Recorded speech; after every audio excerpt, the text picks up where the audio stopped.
Oh yeah, we are live like you're supposed to be. We're going live. We're going to be talking about something very exciting today. As you all know, every Saturday and Sunday we do a 2 p.m. Eastern Standard Time live session where I either teach and educate craft, or as you know, on Sundays we do the Write a Book with Me series where I show you behind the scenes and how it all works out. But let's get right into it. Today is going to be about how to analyze a chapter, scene, and study authors, and we are specifically going to be using a very a book, The Heroes by Joe Abercrombie. The chapter we will be doing today will be casualties, but we're only going to be focusing on the first scene. But obviously, before we get into that, let's say hello to everybody because we're waiting for a couple people to show up. Hey, Ghoul Hungers. I like it. I like the name. I like the and I love the hat, glasses, and beard. As a beard man, I'm very excited. I read Heroes when I was 18. It was my first Joe book. Came from Potter and the Lord of the Rings, and I didn't get it at first. No main hero? What? But it was funny, so I stuck to it. Love, Gorst. Excellent, excellent. I'm glad you're here. I'm glad you're ready to check it out. And yeah, you know, I love it that you came from Potter and then the Lord of the Rings. And then Joe Abercrombie is definitely a little bit more adult than those books. So I completely get that. Hello, SB. I think I only saw Heroes as a television show, and I feel like it never really ended. So I will probably have to put this one on my. Was Heroes a television show? Based on this book? I'm going to have to look into that. That's interesting. All right. By the way, if anyone's interested, there is a poll today. We will be talking about it at the end of the hour. The poll is, what author demon do you fight the most? And we have comparison to others. We have imposter syndrome. Ooh, that evil thing. Fear of a bad debut. And of course, loss of creative spark. We will definitely talk about that at the end of the hour. What's up, Angel Faye? Welcome to the show. Other than that, we're going to get into it. We are going to get into it. Afghani, save the cheerleader, save the world. That's right. Oh, Heroes. Oh, yeah. SB. Yeah. Thanks, Afghani. Yeah, Heroes and is different than this book itself. This book is very much not like that show. Got to save the cheerleader, right? Save the cheerleader, save the world. No, Heroes is another thing. Yeah, completely different. Hey, Hannah Hunt. Question: could I have my story's plot spread out within my story? Yes, you can. In fact, most novels and narratives are spread out throughout the book on purpose. Ciao bello. Amazing. Thank you, Emma. You lovely, wonderful. So you get it. You'll get it. All the love to you. All the love to you. Hey. All right, let's get into it. So today we are going to play around and look at cat. Oh, I got to change the so we can see it a little bit better. So we can see it better. Yeah, there we go. All right. So if you don't know, casualties. First, before I get started, I have to announce this. This is for legal reasons. I am a developmental editor and a writing teacher, coach. This is simply and strictly for educational purposes. I am not using this as an opportunity to read or showcase the book Heroes. I am only looking at one scene from the chapter Casualties. We are going to be breaking this down to show you general elements. I'm going to show you how we could identify the beginning of a scene, the conflict of the scene, and obviously the resolution of the scene. We're going to be talking about pacing. We're going to be talking about some other things like the show sometimes tell. We're going to be talking about the logical narrative movement, all the things that we talk about on this channel. Again, this is not an opportunity to read the book Heroes. This is just an educational examination of not only how to analyze, but as authors, what we can do with other people's works to basically see what they're doing, how they're doing it, and then maybe say to ourselves, what do we like, what don't we like, and how do we evolve our author's voice. Now that we got that away so we don't get shut off or the video gets taken down, let's get into it. Hi, Angel. Hey, everybody. Hello, streamer. Hey, welcome to the show. All right. First and foremost, let's get into it. All right, this is 2,300 words about. Let me just double check that. I'm not gonna read the whole chapter. We are just gonna start and go through it. Yeah, I marked it down so we wouldn't go too far. 2,300 words. All right. So we are gonna read the opening and stuff like that. The first thing I want to do is I want to talk about some general things. We're gonna figure out what is the POV, what is the tense, what is the sentence lengths, and we obviously saw that he's using soft chapter breaks in this, so that's fun. Now, what's by the way, if you don't know what a soft chapter break is, let's just go down to it. Oh, actually, it's gonna be shorter. So this right here is a soft chapter break. Whenever there isn't this, whoop.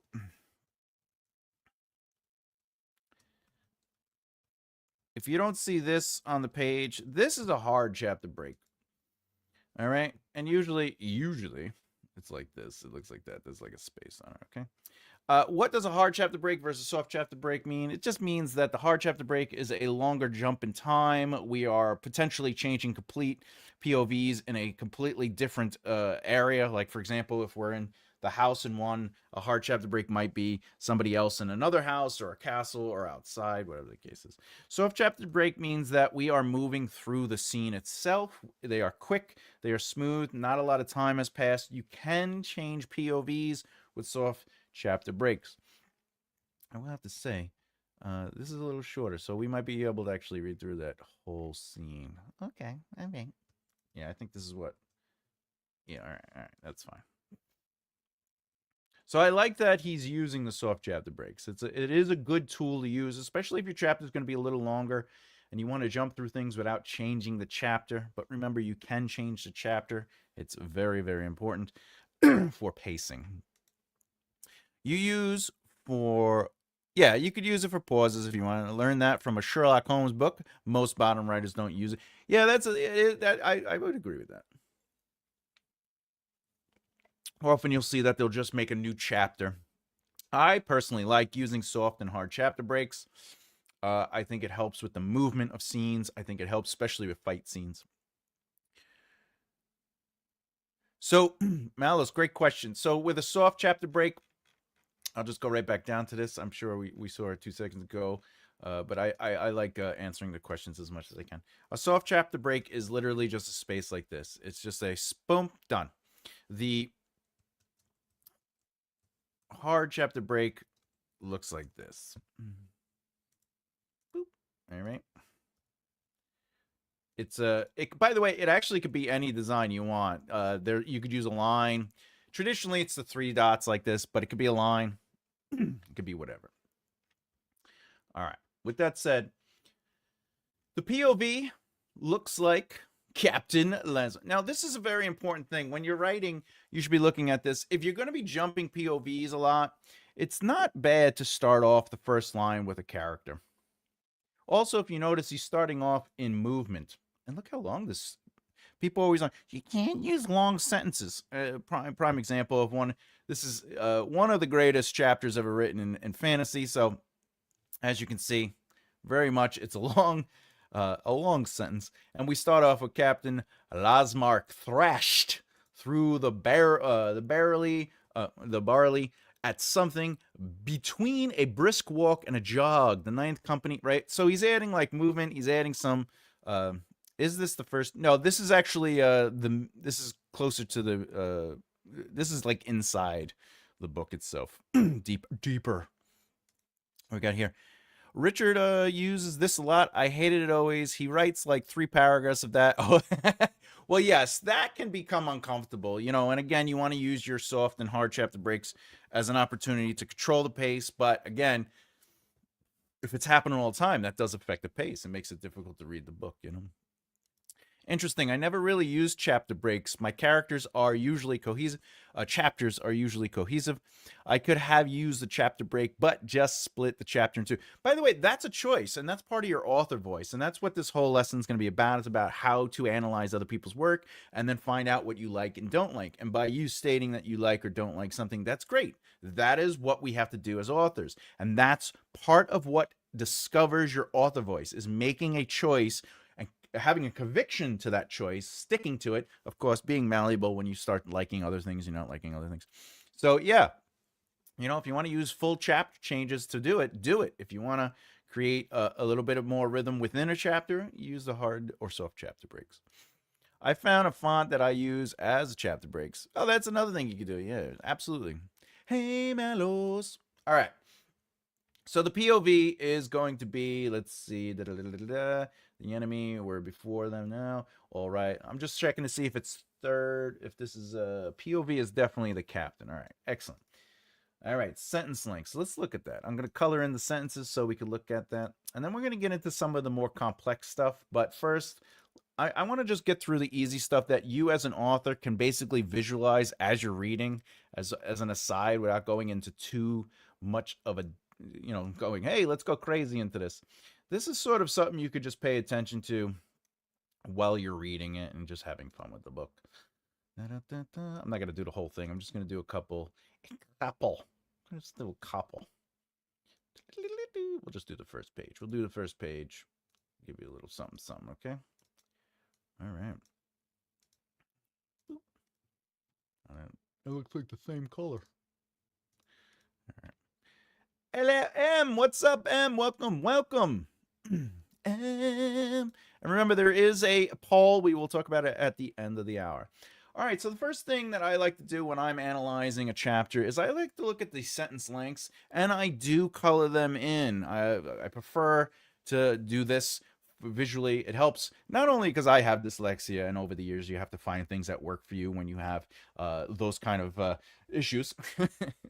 Also, I like that. What is this saying? Was the enemy were. But what this is doing for me is allowing me to see the rhythm, okay? The rhythm's important for pacing. So if we're just visually looking at this, we're saying Joe is ultimately saying, let's start with a slow, drawn out opening. And then, as you can see, as 1, 2, 3, 4 sentences, okay? He has one medium one, a short one, and then 2 medium ones, and then he breaks it into another movement. We'll talk about that in a second. And then he stops that movement with one quick sentence. And what this does is it draws the camera, and I call it framing, draws the camera into Captain Landsmark. And what is he doing? He's thrashing through the barley at something between a brisk walk and a jog. So he's giving a physical description. It is technically telling, but he is showing through thrash, through the barley, and then something between a brisk walk and jog. So that is the showing part. But then we start into the telling, which is the 9th company of the Rostad Regiment, tolling after him as best as they could. So this is good world building and exposition because it is through the emotional experiences and choices of the characters, mostly the experience, because we are learning this through what Captain Landsmark is identifying them as. And he's identifying them as tolling after him as best they could. So he's actually placing an opinion on their movement. So that's important when you're writing. This is something that I'm trying to get out of what I'm analyzing. See, I've learned over the years that the stronger prose come out, and by the way, the prose is the movement and the texture of the words and not necessarily the passage. But when Captain Landsmark, I don't even want to get into that, by the way. I'm going to keep going. What's nice about this is we are literally understanding the captain's experience through this and how he is basically saying, tolling after him as best they could. That is character, right? So not only are we learning about the character development, but we are also learning what this character knows and how well established they might be as a captain for themselves. They are experienced, right? Dispatch towards Ozrung with the ill-defined order to get at the enemy, still ringing in their ears. Great. Fantastic. Now it's going to go into a faster, more that rhythm. The enemy were before them now. All right. Oh, wait, that's actually my bad. I didn't notice the period. Apologize. It happens. Oop. It's gonna be too dark. Let's do this. All right. So the enemy were before them now. All right. Perfect. We're still in the character's POV. This is third person limited. Excellent stuff. It's jumping right into it. And then it jumps into a medium. Landsmark could see scaling ladders against the right. So this is giving us the style, the energy that the character Captain Landsmark is looking around as they're walking and jogging through this pit while the regiment is toiling after him as best they could. These are the things that he's noticing. So instead of saying Landsmark looked or Landsmark turned and saw, right? He's saying could see scaling ladders against the Mozzie, right? This is suggesting that over the distraction of the land, he could see this. So it's different than saying he saw. He saw would be a filter word. So he is actively trying to make sense of the environment. Oh, we got some stuff. Let's go to the author demon. I have a quote written on the back of my book about that. It's from George Orwell. That's awesome. I love seeing that kind of stuff in books, like those little thingies. Joe's characters like to talk to themselves. Yeah, that is true. They definitely do. And he uses a lot of indirect speech, but he doesn't use a lot of cursive for inner monologue. Yeah, I also agree with that technique. I try not to use the italicize or anything for thought. I like to use it's basically narrative thought. It gets blurry with POV between. Yeah, agreed. I like his style. Yeah, he has an interesting style. He definitely has an interesting style. I'm putting my stories in my chapters, and I was wondering if I could switch some of them around. Yes, you can, my friend. It's always good to check out what you're doing when you're writing and to organize those plot beats. That's why I like doing the short form outline. It makes it a lot easier. Just prose is at its best when he emotionally binds you to his characters. I agree with that sentiment. You know how they feel all the time, and the witty remarks. Yeah, 100%. Excellent. Yeah, great for engagement, for sure. All right, so again, when I'm analyzing, this is the first thing I do is I check the sentence lengths just to see what the rhythm feels like. And when they say change up your sentences, it doesn't mean to just change up your sentences. As these parts, this is the establishment of their command within the scene.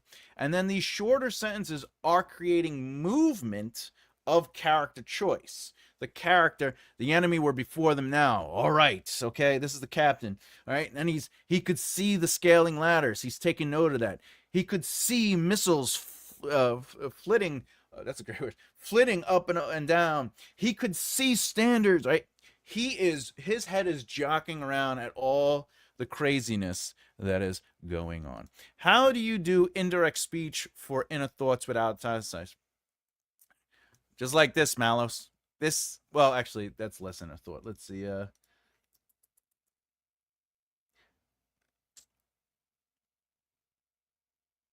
This. All right, so this is inner thought because this is the captain having this inner thought without it being a direct. It was no secret General Jala was prone to poorly considered orders, but saying so would have been terrible form. Usually officers quietly ignore him. This is all opinion. These are positions that are being established by the character's internal processing of what they are experiencing. So that they are judging the field and the representation of that field through internal. So this is a form of internal speech without using italicize. You don't have to say he thought or he wondered or he pondered on, and you don't have to do this. You could do this. You could do this, but you don't necessarily have to. All right.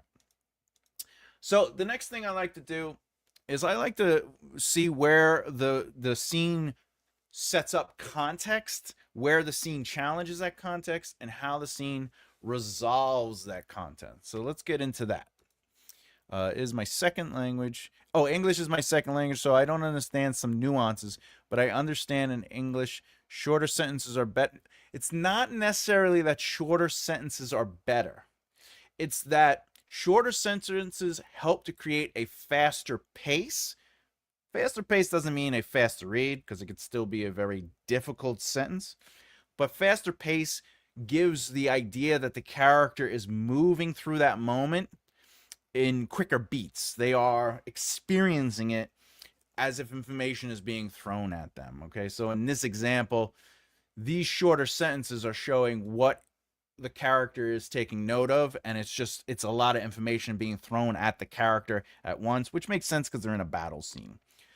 Longer and medium sentences are just as powerful as shorter sentences. It just depends on how you use it If you're writing third person or first person limited, or first person, it is usually, if not always, through the character's experience and choices. If it is third person omniscient, it is through the narrative's experience, and they are presenting the scene as they foresee it because they are the gods, right? So, German, you can go for half a page with that. That is true. That is true. Dividing a paragraph is a lot better than having reuse connecting words. Yeah, you could do that too. That when these are broken up, by the way, I'm gonna get into this. These are called movements. I'm gonna get into what a movement is. So this is a movement. This creates a movement. This is a movement, right? So every passage, everything is considered a movement. Have we yet discussed? No, we have not discussed fourth person. However, we are not today, but I have in the past talked about second person, where it's like, you enter the room. you know, the cold brustles down your back. Like, that's what second person is. All right, so what I'm going to do is I'm going to sort of read and take note of what is setting up context, and I'm going to try to figure out when that context is now officially being challenged, okay? So Captain Landsmark thrashed through the barley at something between a brisk walk and a jog. The 9th Company of the Rostad, a regiment tolling after him as best they could, dispatched towards Orsrung with the ill-defined order to get at the enemy, still ringing in their ears. The enemy were before them now. All right. Landsmark could see scaling ladders against the marsh logs of the town's fence. He could see missiles flittering up and down. He could see standards flapping in the breeze, a ragged black one over all the rest, the standard of Black Dow himself. The northern scouts had said that was when General had given the order to advance and made it abundantly clear nothing would change his mind. Landmark turned, hoping he wouldn't trip and catch a mouthful of barley, and urged his men forward with what was intended to be a soldierly jerk of the hand. On to the town! Okay, so before I assume the next page is going to start the conflict. This sets it up. They are moving through a field of barley. There are people ahead of him who are led by General Jellenhorn. Okay. We understand what they're going at. We understand that ahead of them is basically the fence, right? A fort. So we understand that context. So that only took, I'm assuming this is all the context, but it took 157 words. So when they say like professional level writing, is that even when it feels thick, because let's be honest, that's what she said, these are pretty thick, right? So it's still doing a lot of work, and it's still getting us through the opening. So let's see if the second page is now going to challenge. It was no secret General Jallenhorn was prone to poorly consider orders, but saying so would have been terrible form. Usually officers quietly ignored him where possible and creatively interrupted him. That's funny. Where not. But there was no room for interpretation in a direct order to attack. Steady, men, keep even. This is still setup. This is still context. All right, that's good. They kept even to no noticeable degree. Indeed, in the main, they appeared rather ragged and reluctant, and Lastmark could hardly blame them. All right, before I move any further, just a little note to everybody. Don't use ly words. This rule, to me, I feel has more nuance to it.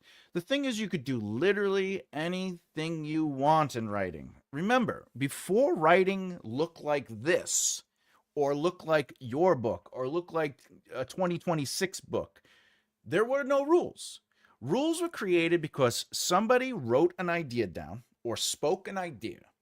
Then somebody heard that idea and said, I like that, but I don't like that. Then when they created a story, they kept the thing they liked and discarded the thing they didn't like. Then somebody heard the new person and the old person and said, I like that, and I like that, but I don't like that.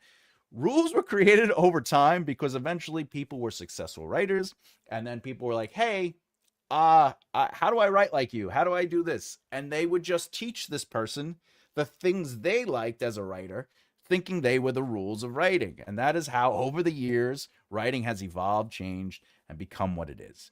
So when you hear people say, don't use ly words, this is a generic, lack of nuanced order of writing. You can use ly words. I would recommend using them more purposefully, but you can.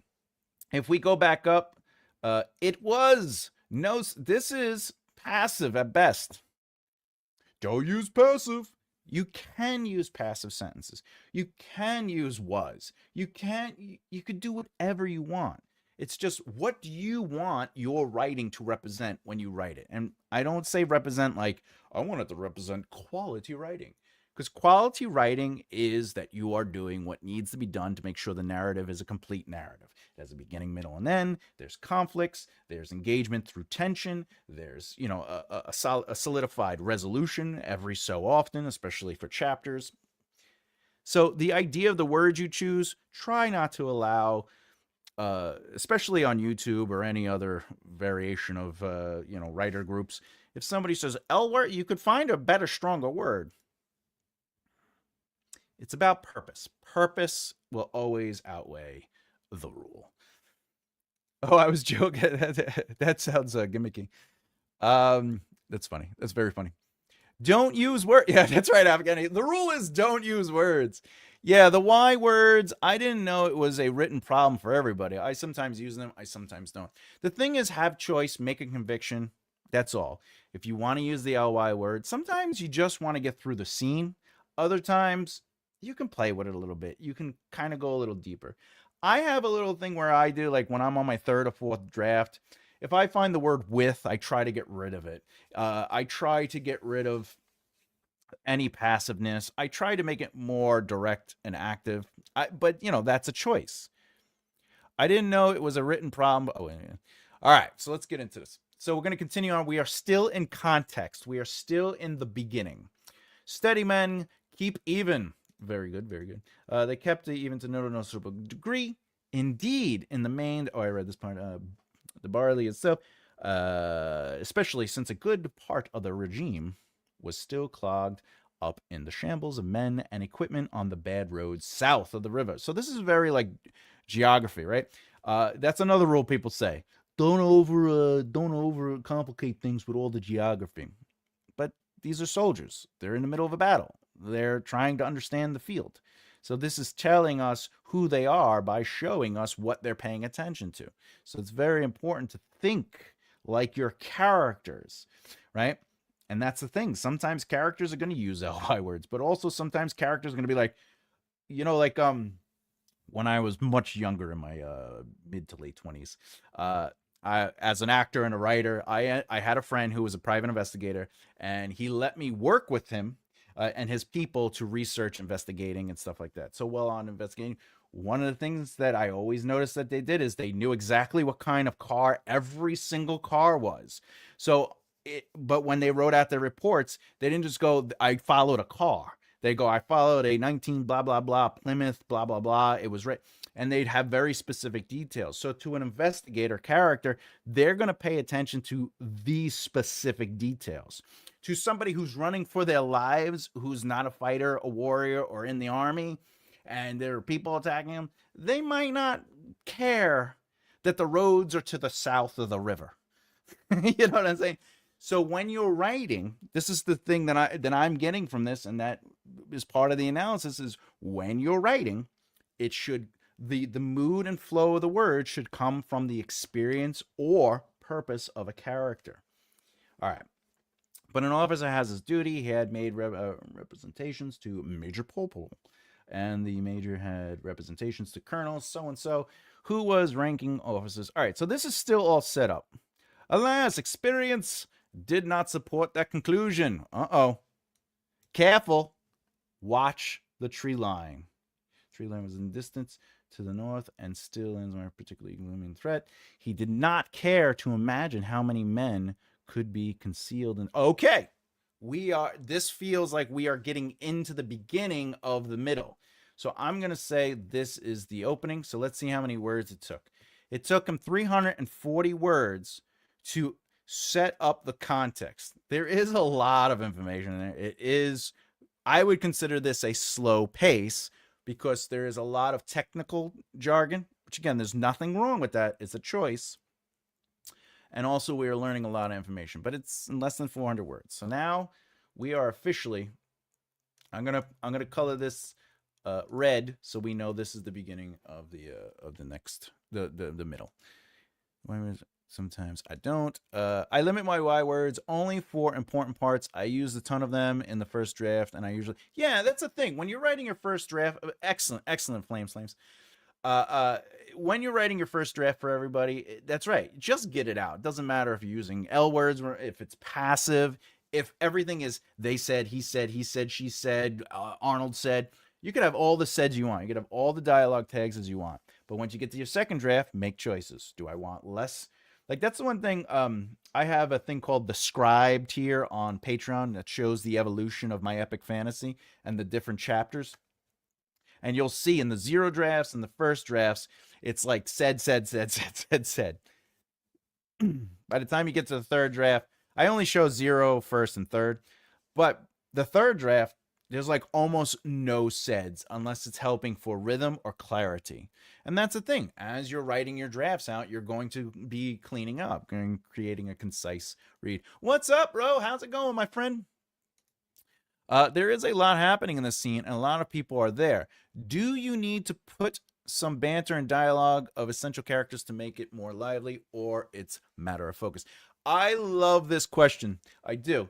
The answer is, it doesn't matter unless it matters to you as an author. What is your author choice? What is it you're trying to convey? In a sense, the lack of dialogue in this is showcasing the chaos. So the character, the captain, is in his head taking note of everything that's happening. He doesn't have time to hear people talking or to talk to anybody. But more importantly, what is he doing? He's trying to understand the field itself. Does he have to give a command because they're being overwhelmed? Are they still able to advance? So does it need the dialogue or the banter? It could, if that's your choice as an author, if that's what you want to focus on. Remember, good and bad writing is subjective, but there is such thing as good and bad writing, but it has nothing to do with the words per se. It has more to do with the intention, is there a beginning, middle, and end? If you have no context to challenge in the middle or resolve, that would technically be called bad writing because you're not giving the audience enough information to follow along. But the words you use, that's all subjective, right? The lack of dialogue is also a good sense of how, yes, very good. So the lack of dialogue does make it more of a serious topic because we are focused on war and it's just things are happening, all right? All right. Hello, Ro. All right. So the timeline. I'm just skimming through this, so I'm not reading the whole. I'm not doing a narrative reading. But besides, there was no turning back now. See, all right. So this is all conflict. We are challenging the setup. They are in the fray, right? And ultimately, they can't turn back. So Captain Varna. This is the other thing. What did they tell you? Don't put a lot of names in there. Don't put a lot of characters. I'm going to be honest with you. If you haven't read this book, there's lots of spoilers. But more importantly, this chapter is filled with lots of, here's a character, they die. Here's a character, they die. Here's a character, they die. Like, the whole chapter is just introducing a character. They go through a scenario, they die. Right? But while that character is in the scenario, they're seeing other characters. So again, there is a nuance to the rule. When someone says, do not throw a whole bunch of characters at people, it's how you do it. It's the purpose of it. But honestly, it's true. I'm not remembering these characters as I'm reading them through. The only character I remember wholeheartedly is Captain Lasmark. And that is the most important thing right now.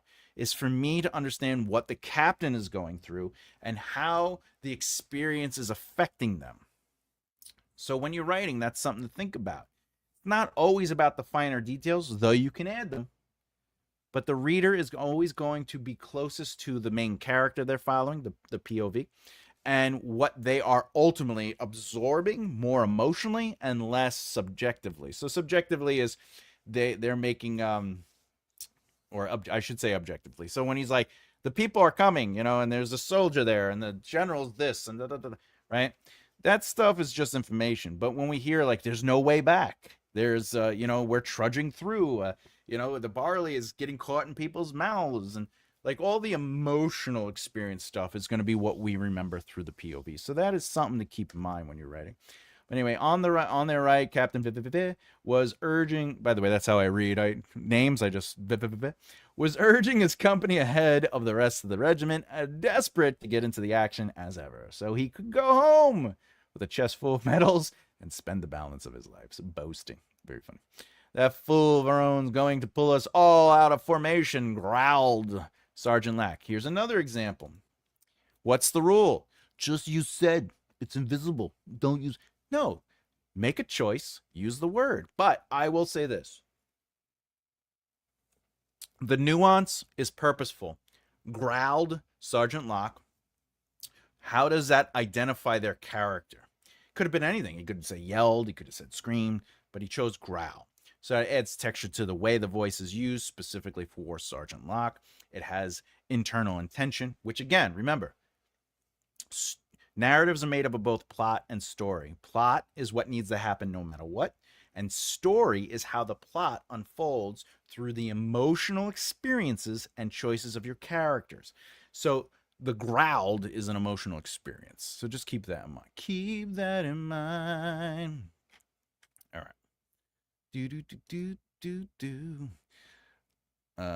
Why is okay. All right.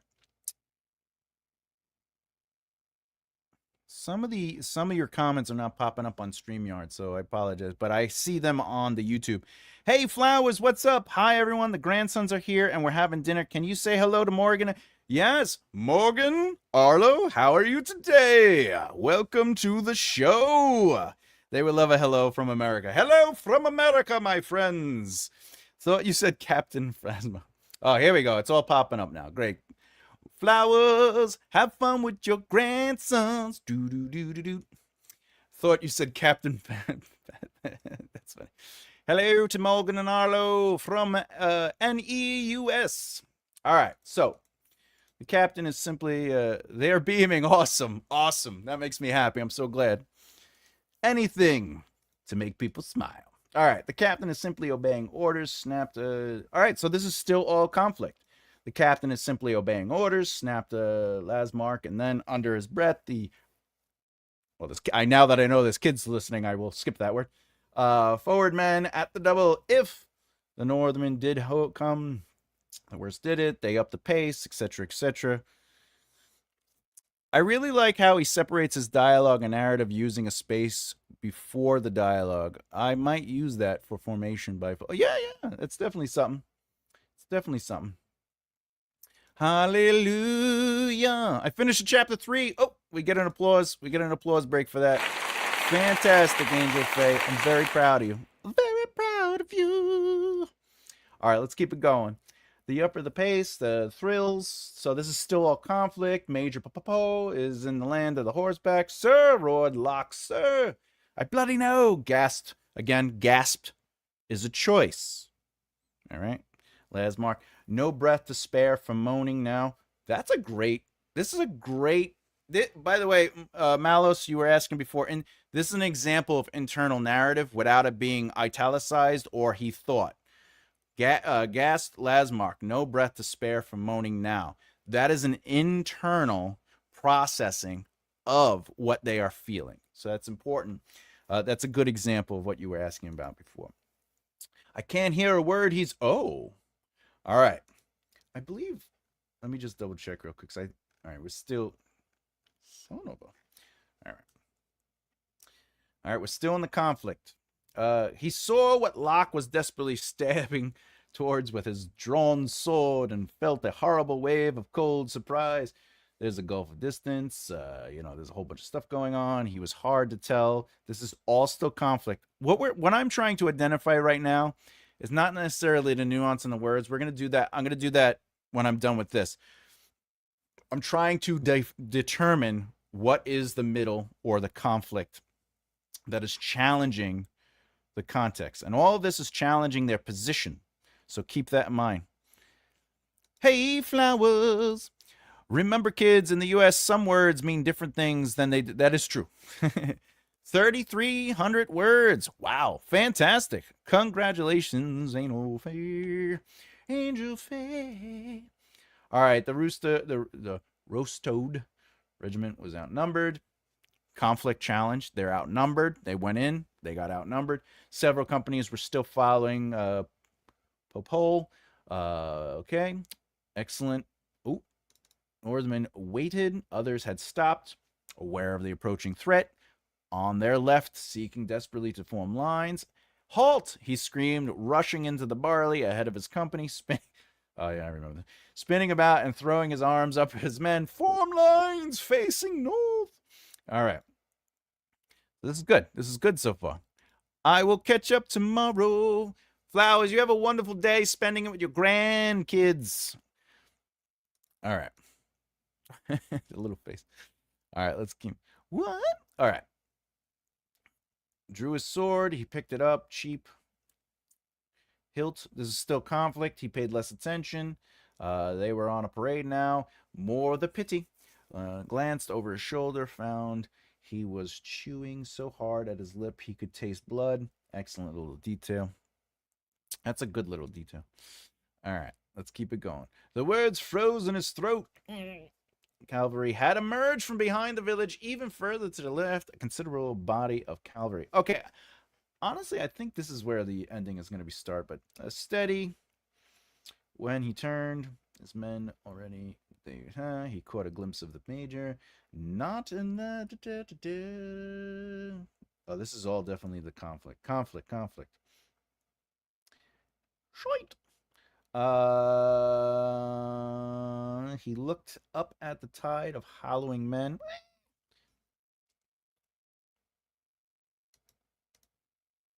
Excellent.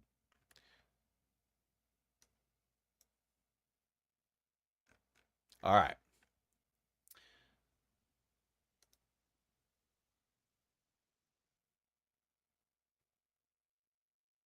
This is where I believe the ending starts. This in my heart, this is where I feel the ending starts. So let's look at what the conflict explored.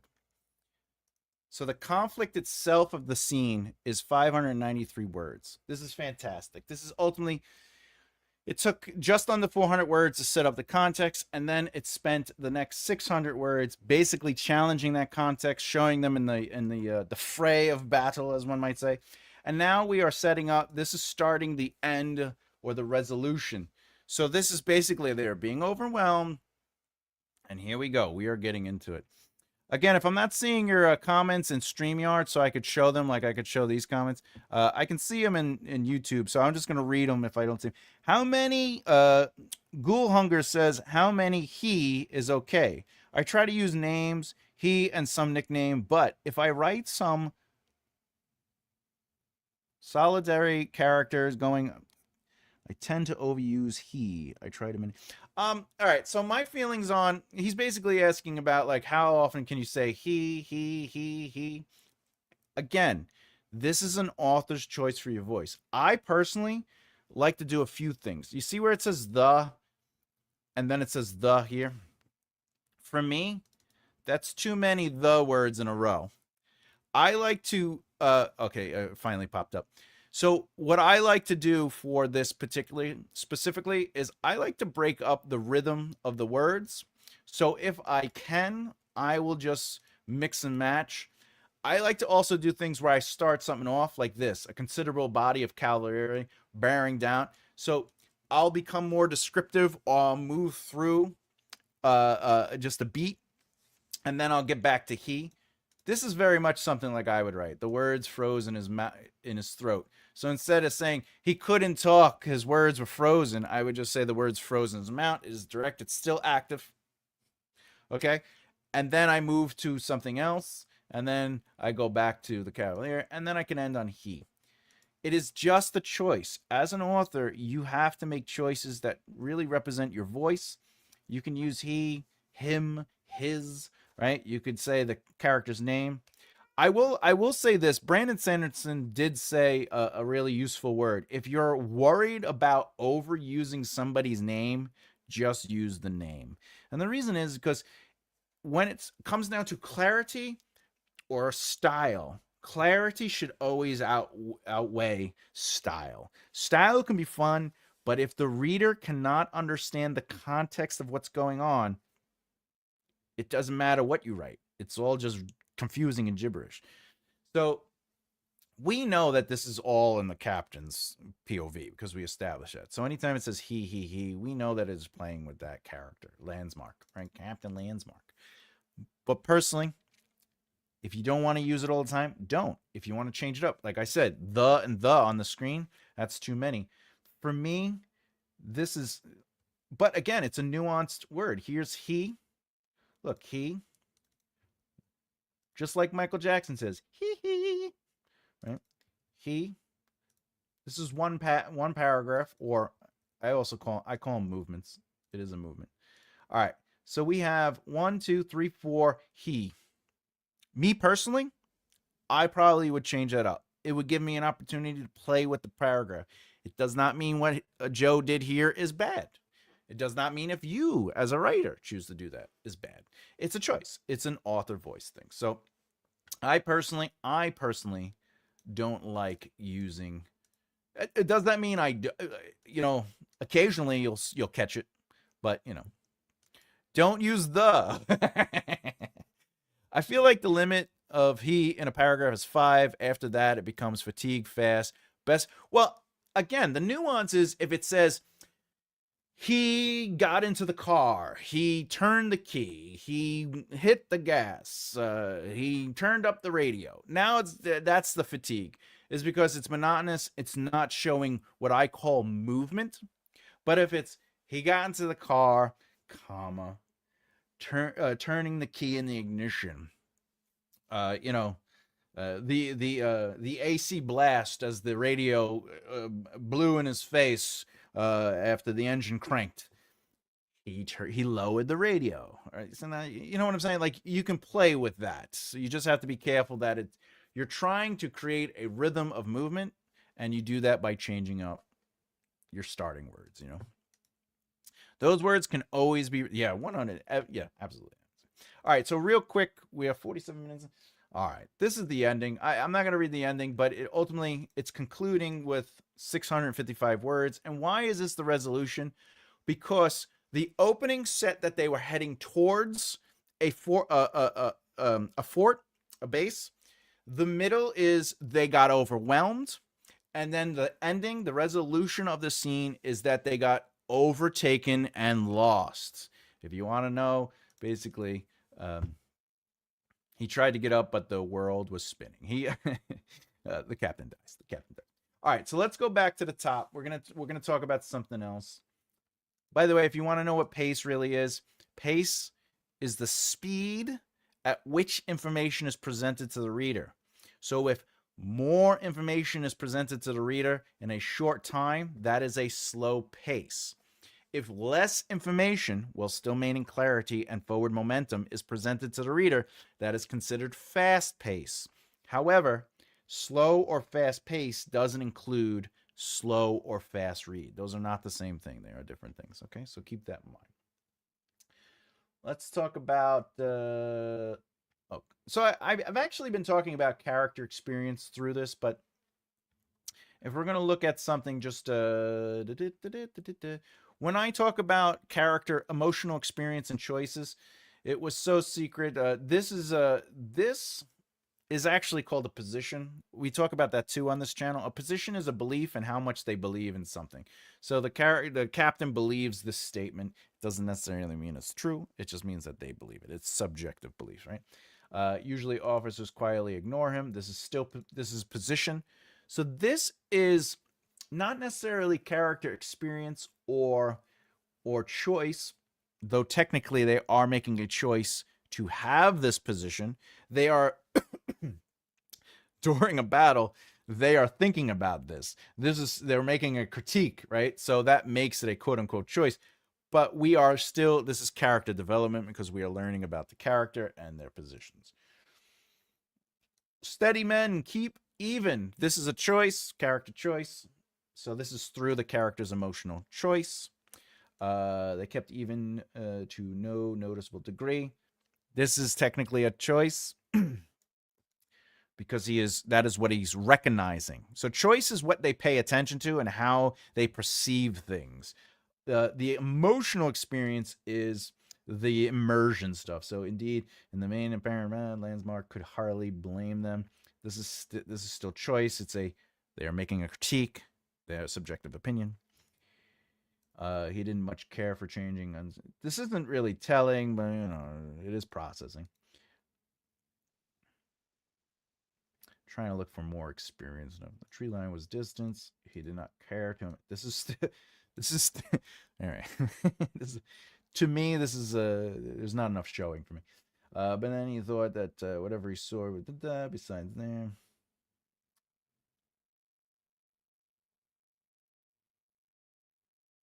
Okay, so this is showing.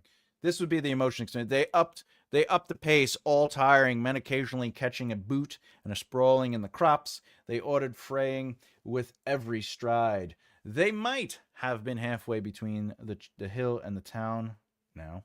Major Popel in the lead on horseback, waving. All right, this started off with showing the experience, but turned into, ends with, and that's the thing. You can split and mix and play with it. Remember that. Oh, we got some people here. I think there should be more he's than his name. I mean, I agree with that. The name should be present for clarity, but he, his, or she, her, whatever you want to use for the pronouns to get the message across. As long as it's clear who we're talking about, you don't really need the name. I like slipping the name in there every once in a while just to remind people who they're reading. Congratulations, Angel Faye. Yes, I can use my voice or style as excuse, but the reader needs to be taken. Yes, 100%. That's why I'm saying like clarity always outweighs style. You can get a lot of flack for your prose and grammar. I guess I can only do my best and hire. Well, definitely hire an editor. But when it comes to the choice, my advice to you is just to make sure that it's what you would. So, for example, you're saying, if you told me you don't like seeing the word he repetitively, that becomes a choice you can make as an author, and therefore it defines your writing style. And just write where you have less he. He. He. Congratulations, Angel Faith. Thanks, Mellows. All right. So, by the way, oh, here we go. All right.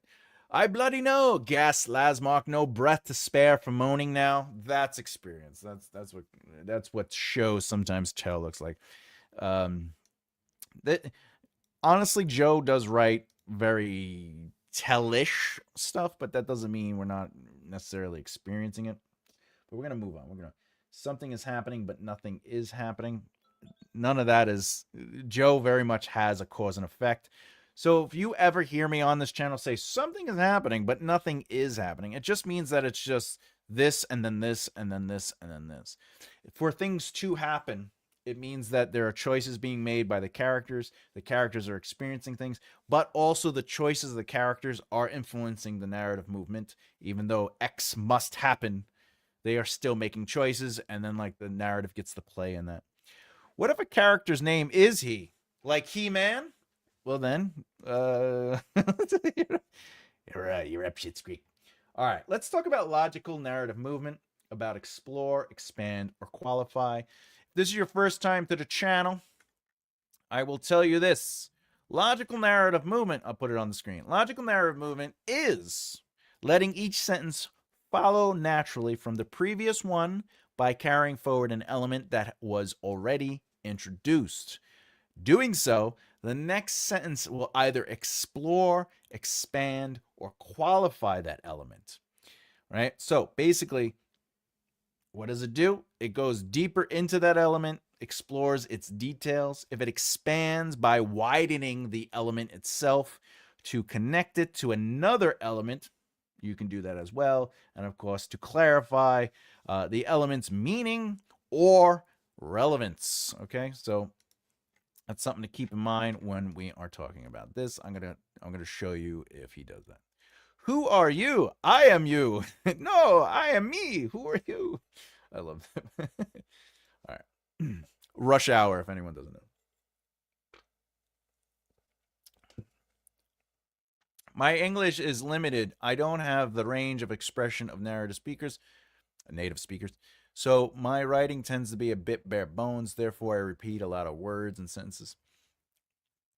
If that's what you have to do, if English is your second language, though, I would recommend writing it in your native language and then having it transcribed to English. I know that would help. I know when I was writing screenplays more in Hollywood, in the entertainment industry, uh, if I was, even though I speak Italian and I could write Italian, I would still write it in English. And then before we shot or before they moved on, they would have it translated into Italian. I also do that with Spanish, and I do it with other languages. All right, let's talk about the logical narrative movement and see what we can do here. English is the second language, and I am extremely more eloquent in English. All right, all right. By the way, English is not my first language. Sarcasm is. All right. So let's talk about this. We'll use let's open this up. Boop, so we don't have letters everywhere. And I am going to actually bring this down so we can see it a little clearer for everybody, all right? And we're going to break these sentences up just so we can look at them more analytical. And we're going to see if he's using logical narrative movement, all right? Okay, so let's look at this one. The enemy were before them now. All right, so enemy and them. These are elements. Elements are information within the sentence that we can explore. Lasmark could see scaling ladders against the mossy logs of the town fence. All right, so that means he is expanding. He's expanding on enemy. And we are seeing the enemy. How? Scaling ladders. Okay, against the mossy logs of the town. Mossy logs and town's fence. Technically, town and fence are two sentences. So the next sentence has has 1, 2, 3, 4-ish elements. But as a writer, you're allowed to continue to expand on a previous thing, but he is talking about what the enemy is doing, and he's going to continue to expand on the enemy, which is missiles flittering. Okay, you could standards. Standards, by the way, has to do with soldiers and stuff. Flapping in the breeze. The ragged black one. The Black Dow himself. Northern Scouts. I feel like I'm going to get into like singing power mode. The Northern Scouts. All right. So this entire thing as an element is being broken down into what he's recognizing of the enemy. Okay. And now it goes deeper into that. It's going to qualify that. That was when General so-and-so given the order to advance and made it abundantly clear nothing would change his mind. All right. So what we are doing here when we talk about qualifying is ultimately this is how it works. He presents the first sentence and he wants to play with enemy, and he actually uses 2 sentences to expand on that element. What is it about the enemy that is before them? How are they before them? What, all that stuff. All right. Then how does it affect him? So what about the enemy are we learning? Okay, we are exploring the enemy. So this is all one big movement, by the way. Remember, this is all one big passage. All right. So we are doing what we call exploring. We're exploring enemy, and we go deeper into it. Standards flapping, ragged black ones, the Black Dow himself, Northern Scouts. So now we have to qualify this. So the captain who is paying attention to this, all of this, he qualifies it in his last thought. Like, it doesn't matter what's being thrown at us. My general gave the order, and that's it. We got to keep going in. Let's look at another one. I will point out that Joe has very thick, very thick writing. Let's look at a smaller one.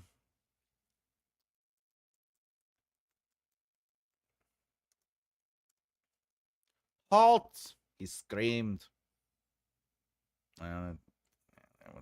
That's too short. Oh, here we go. Here we go. All right, let's look at this one. We'll do logical narrative movement with this, okay? These are things I look for, by the way, when I'm studying writing, okay? That was the best thing to do, wasn't it?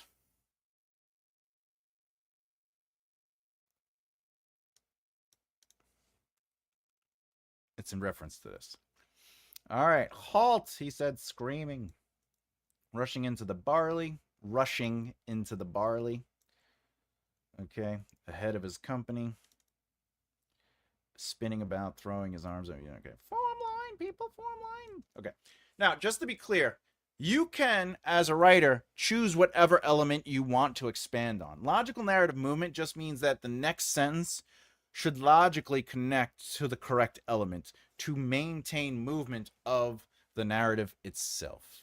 I speak only 2 languages, good English and bad. That's fine. But not order, execute order 66. All right, so in this case, form line facing north. That was the best thing to do, wasn't it? So that is qualifying, okay, or presenting a emotional position from the character upon that line. This is expanding on this thought. What else can I do? All right, here's the thing. I hate this word began because usually began and start is used incorrectly.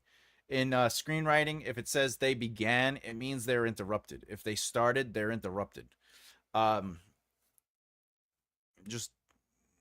again, you could do whatever you want.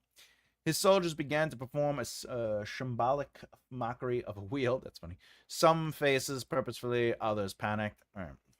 So this is just qualifying the end result of them forming a line or trying to.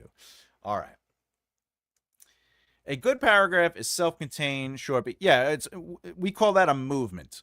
You introduce an idea, yep, and explore it in a couple of sentences, correct?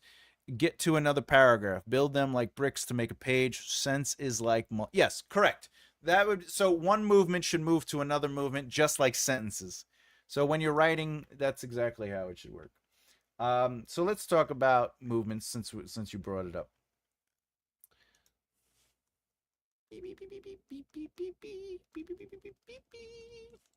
All right.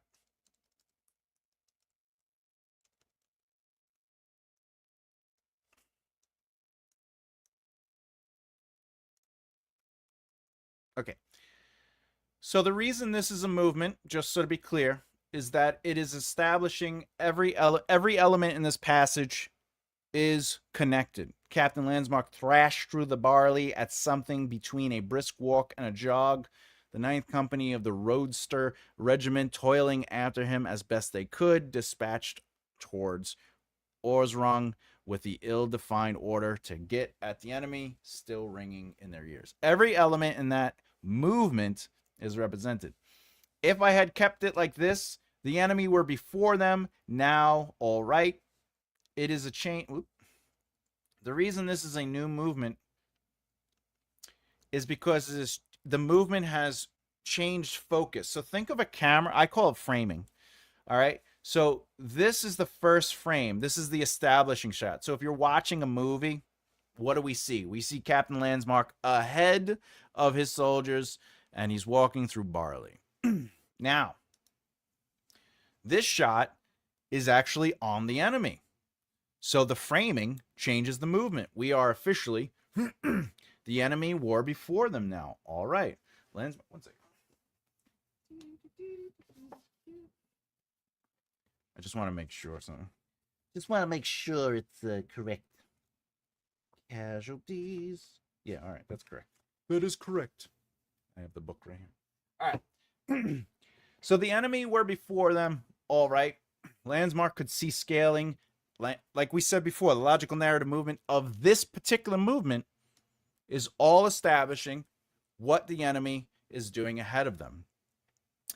Now, if you notice, the camera is reframed. Checking your spelling book? Yes. Always. So the camera in this section is reframed. Landsmark turned. And that's why it becomes a new movement. One of the things I see a lot in first, second, third, fourth drafts, depending, especially when I'm working on a client's a manuscript, if I'm developmental editing or if I'm doing line editing, is sometimes they don't know when to break up a passage, in this case, a paragraph. And it's just one, it's okay if it's a long passage like this. This is a pretty long one. This is probably, I don't know, 100 words, 77 words, right? There's nothing wrong with the fact that it's that long. But the way to keep the reader moving or reading, engaged, and creating a fast read is if you break it up in a sense of movements. So if this was all like this would be a hard read, not because it is one thick passage, but because the movements between them would become confusing. So one of the things I learned from screenwriting that I took into long form narrative, and something that really helped me, especially look at rhythm, is what is the shot I'm establishing? How am I framing the shot to create the movement? In fact, this would be a medium shot on Landsmark. On to the town, and him pointing, right? And then this, probably because it's internal, I would stay on Landsmark running or moving or watch or whatever he's doing, and maybe in a film, though, this might not actually be articulated, but we would see the emotional truth of the character. And then he would say steady, steady, steady.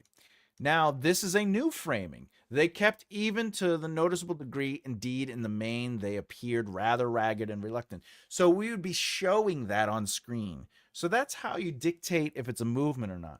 When you're reading other people's work, look for these movements. Look for why they created a new passage and how it basically continues movement from the previous one, but why it's a new focus. So dialogue is obviously a new focus. That's why it gets its own passage, right? Like you can write it like this, but steady men keep even would have to directly connect to the movement. The reason it doesn't connect to that movement is very simple. This is internal. So because this is internal processing, it's its own movement. Now, if it was, the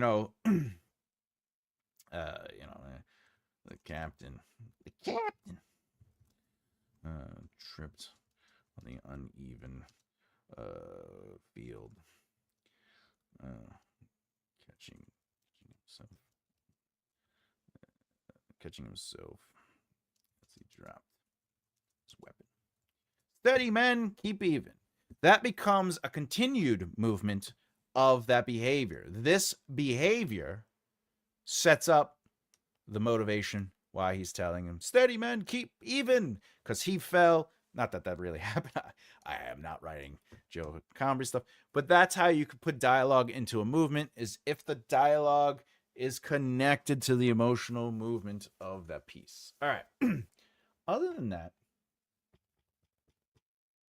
there you go. All right. That was pretty good. We did an hour. I had a lot of fun doing this. All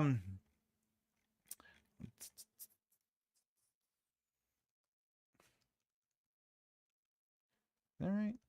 That was the best we could do. Yeah, I'm just cleaning it up. Okay.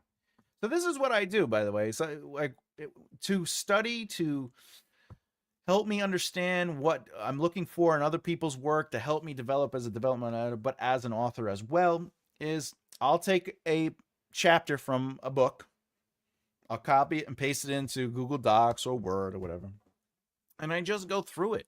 I highlight things, look at the sentence length.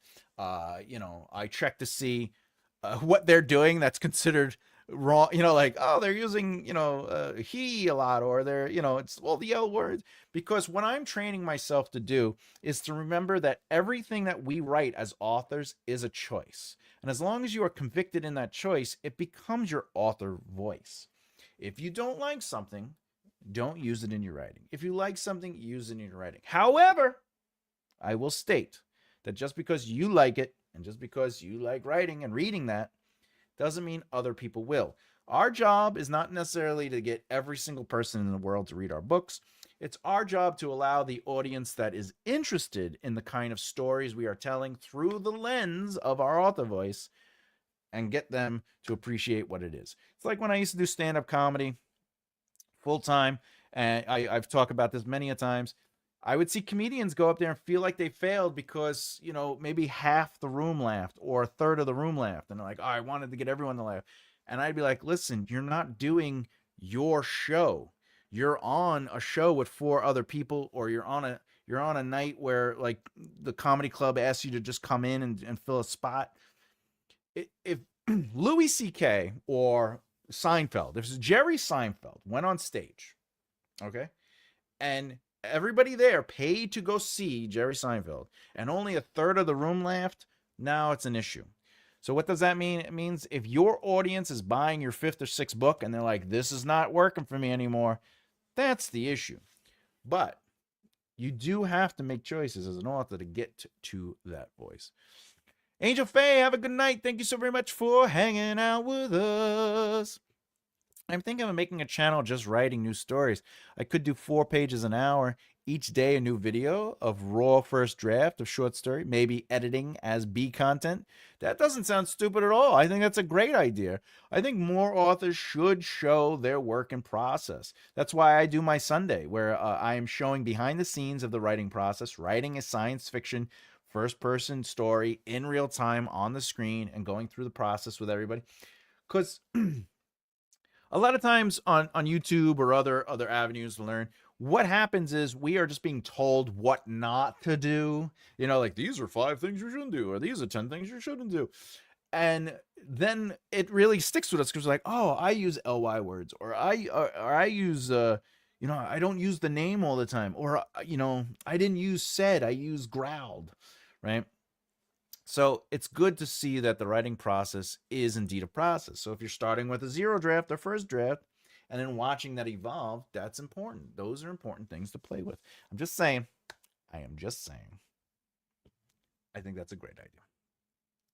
I occasionally suffer from imposter syndrome, although I know it's opposite of the truth. Very good. It still creeps up sometimes out of nowhere. I mean, as a creative person, if it didn't, you wouldn't be human, right? Because we're writing, we're creating, we're exposing our hearts and our passion and our truth, and of course that can definitely jump in. Great segue, by the way. Let's get into it. The poll today is, which author demon do you fight the most?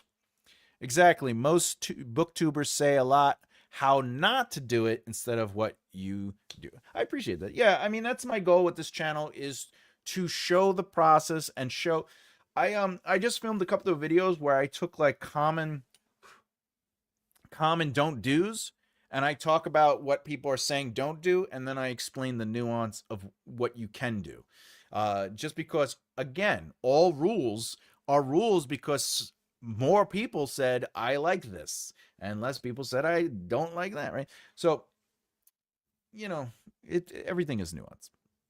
A lot of videos like that, the ones that tell you what not to do, cause me to freeze up. Exactly. It depends how much of an 100%. And that is a thing that I'm trying to change on YouTube. I'm trying to give people a place to come to learn what to do, but more importantly, and I say it, it's all about making choices. It's all about having conviction in those choices. And if you want to write more, here's an example. I'm working on I just officially finished an outline for a noir. I just have to go through and clean it up.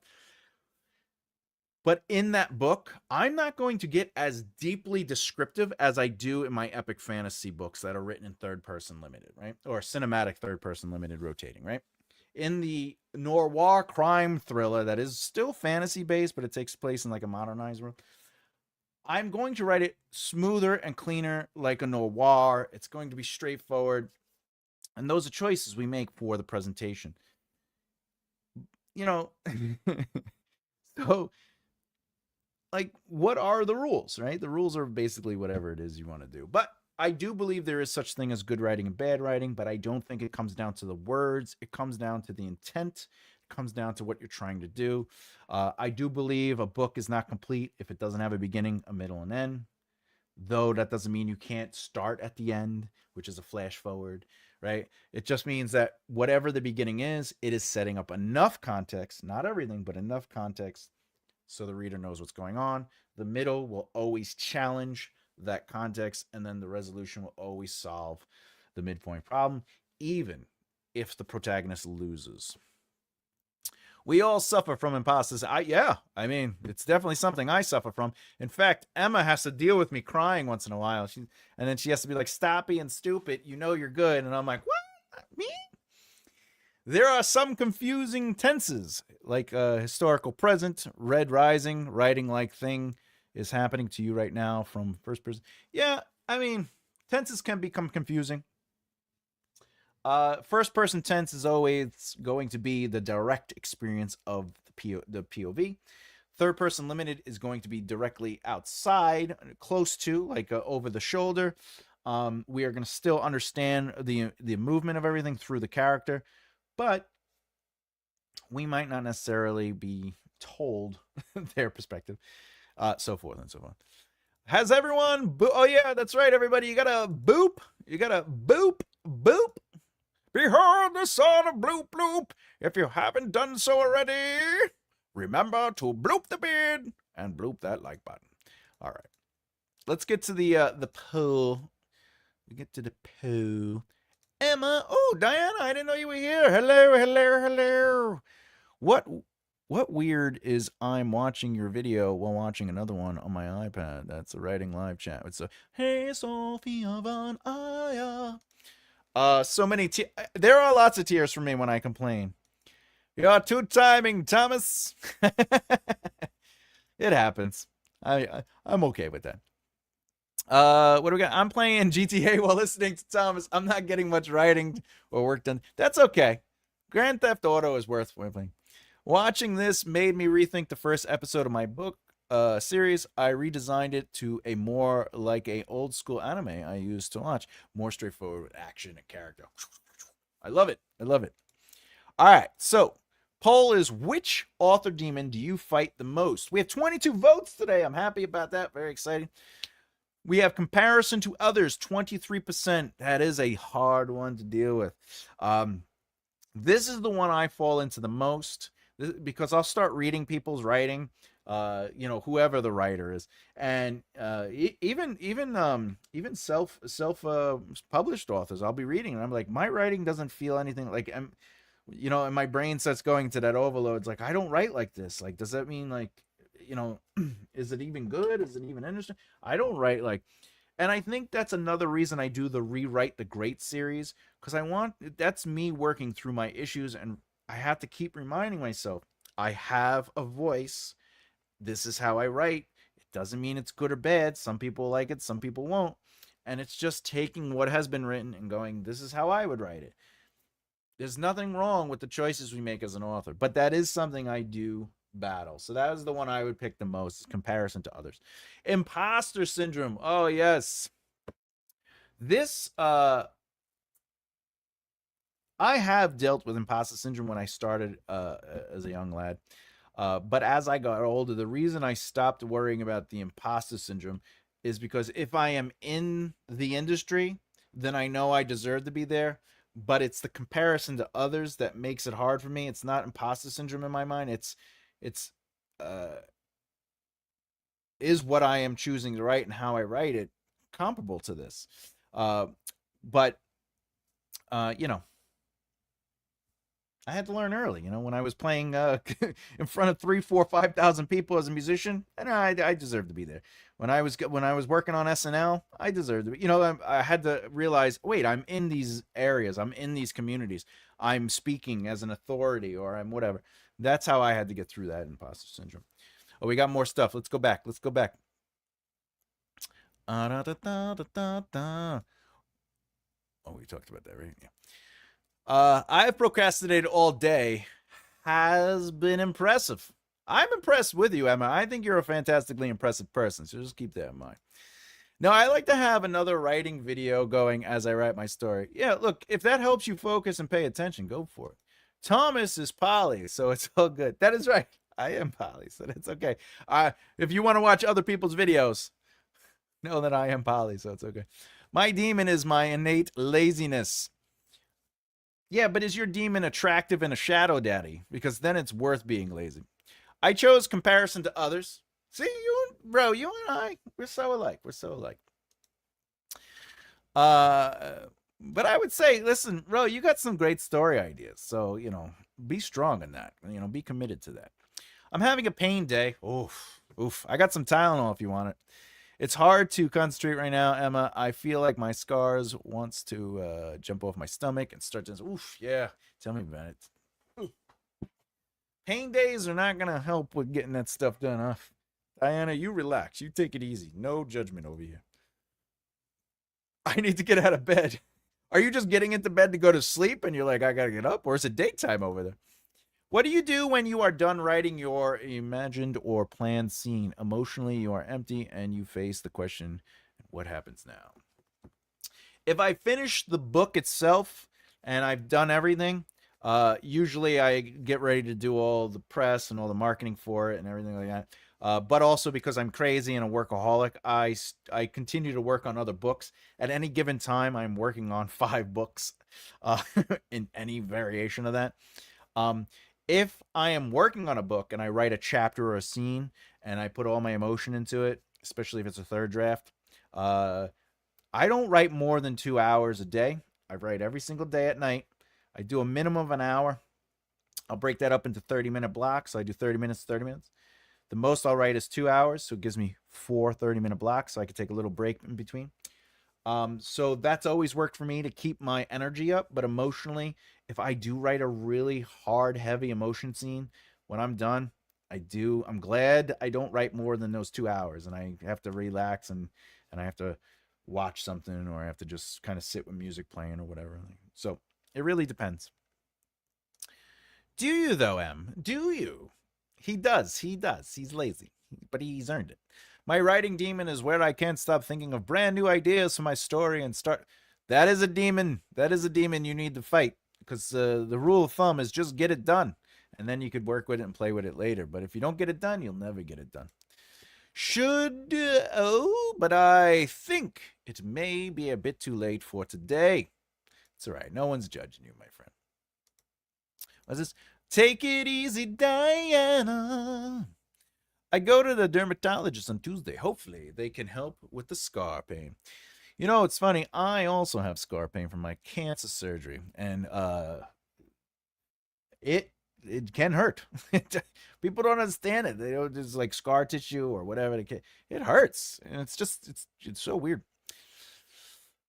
I feel for you, Diana. Much love to you, and obviously, I am sending healing thoughts to you. I meant like a chapter. I can manage a lot of macro. Micro gives me a bit of trouble. Protagonist has now reached a cliffhanger. And what the F am I going to do now? What would be the most... Oh, I see what you're saying. Oh, I love that question. So I do a lot of deep outlining. I'm a big outliner. But if I do get to a situation where I want to discover a little bit, my general rule is I come up with 3 ideas. I know it sounds pretty cliche and pretty simple, but basically, as an example, just as a metaphor, character comes up to 3 doors. What would it look like if they went through the first door, the second door, or the third door? And then I'll go a little further than that to kind of see how it plays out. To be clear, I have done that so much where characters have died and then they came back to life, and I tried a different thing, and then I was like, I like them still being alive. So that's what I do in a chapter or scene, is I'll just play out 3 different scenarios. I won't go into long form prose with it, but I will map out outlines. I will basically say, what would it look like? And I'll bullet point it. This happens, this happens, this happens, this happens. So that's what I do when I get into that situation. It's because my mother's been waiting to see my story published. It'll get there. You just got to keep going. I imagine Thomas begins writing, looks up, and an hour has passed. He looks back at what he wrote, and five chat. You and Emma, have you and Emma been talking? She says the same thing. She's like, "What did you just outline 5 new books?" Hello, everyone. Been listening and while cleaning and laundry, trying to get shite done so I can write. I love it, Sean. By the way, I'm always happy to know that you're listening, my friend. All right, so the third thing in the poll is fear of a bad debut. I'm glad only 5% jumped on this, but that is still a thing to fear. It's because it's like it's your first book. But honestly, you know what? It's going to take you 5 to 10 books before you find your voice, before you find your footing, before you find the thing you want to write. If you watch everybody's journey, uh, you know, um, even R. Martin had sci-fi books that didn't go where he had to end up becoming a writer, a screenwriter. You know, King wrote a whole bunch of short stories that went nowhere, and eventually he started finding his voice and got something picked up. And then Carrie was published after a while. Sanders, the same thing. The first book he ever wrote, it didn't do anything. The second book, nothing. He wrote like 13 books. So I understand that, and the fear of a bad, just what I say is just publish the book. You'll always get better. The one thing I always hated, especially in entertainment, for bands, they would say, "Oh, check out my new album. It's better than my first." Don't say that. Same thing with books. "Oh, my latest book is so much better than my last book," or "It's so much better than this other book that I wrote." Don't say that. All your books are great. You wrote them. It is so hard. It is so hard to write a book. Just to start writing a book, working on a book is hard. Do not diminish your effort. Do not diminish anything you've done previously. Comedians do it too. They'll be like, "Oh, check out, I have better jokes now." Yeah, maybe you're more refined. Maybe your voice is getting better, whatever the case is, but that doesn't devalue you needed to write what you wrote before to get to where you are. So, always be confident. Don't knock yourself down. Don't knock yourself down. Sean. Hey, I retired 2 weeks ago. Wow, congratulations. Wait. Fantastic. I love hearing that. I retired 2 weeks ago, and I think I'm taking it literally. My bed is so comfy now that I don't have to get out of it. Get on those writing, get on those pages. You're retired. Let those words come out. That's accurate, Ro. It is. She's like, "How many books have you wrote since I went to sleep?" Playing it safe feels boring. I believe 100% in that. Subverting expectations may not be fun for the reader. It depends, but I agree that just to subvert the expectations of your reader cannot always be fun. Getting hero of the deep end may be fun, but you write yourself into a corner. I do agree with the corner, though. Sometimes you have to, because it'll show you who your characters truly are. Remember, the more you can allow your characters to make choices and or experience things, the more engaging it becomes when they are making choices that either get them out, or remember, you could do no and, or what is it? No but, and also you could do yes and. So yes, they succeed, and still this happens.